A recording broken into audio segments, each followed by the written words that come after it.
Të mërkurën në gjykatën themelore të PES u mbajt seanca e rastit të Sokol Domnikut, ish-ligjëruesi që ka paditur Universitetin Haxhizeka pasi ky universitet e largoi atë nga puna. Në gjykatore, ish-ligjëruesi tha se mbetet pranë padisë kur u pyet për këtë gjë nga gjyqtarja Ganimete Puka.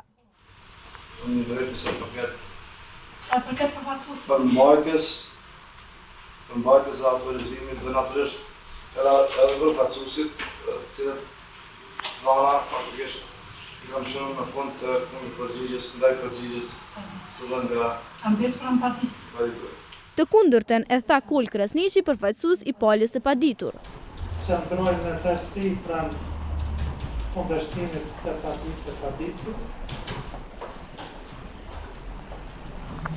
Dhe kërkojmë nga gjykata natyrisht që të konstaton vendimet tona të universitetit si legjitime. Sokol Domniku kërkoi që të dëshmojnë anëtarët e komisionit të veçantë disiplinor të Haxhizekës që e larguan nga puna. Ky komision përbëhej nga Arran Imani, kryetar, dhe Vjosa Hajdari e Emrush Azizović, antar. Ligjëruesi Domniku nga Komisioni Veçantë Disiplinor i Haxhizekës dyshohej se ka kërkuar rishfet, se ka provokuar në forma të ndryshme situatën e sigurisë në Fakultetin e Biznesit, ka ligjëruar në ndikimin e alkoolit dhe ka ngacmuar seksualisht një studente. Këto ishin dhënë si arsye për largimin e tij nga puna.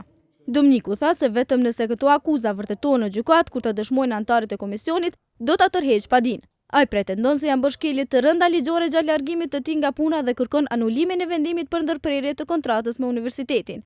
Gazeta Jeta në Kosovë shkroi në dhjetor të 2014 për 3 profesorë që pretendojnë se u larguan pa të drejtë nga puna si ligjërues në Universitetin Haxhizeka të PES. Seanca e radhës lidhur me këtë kontest do të mbahet me 28 janar 2015.